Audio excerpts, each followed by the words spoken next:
And for today's vlog ay bubuksan natin yung ating alkansya na ginawa ng isang buwan. So, yung last vlog natin ay gumawa tayo ng alkansya gamit ng bumila. Ngayon, napuno na siya. Ang gagawin natin ay bubuksan natin. So, kailangan natin ng lagaring bakal.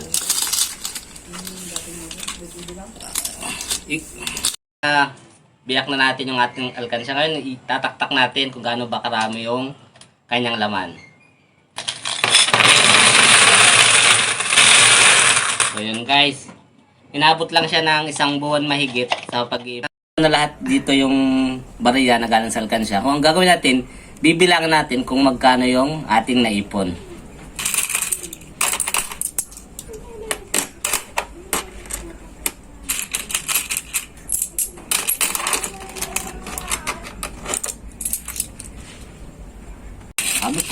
So yun guys, ang naipon natin sa alkansya natin ay nagkakahalaga ng 2.6. So kung gusto mo na magandang klaseng video, please subscribe and comment and share. Thank you.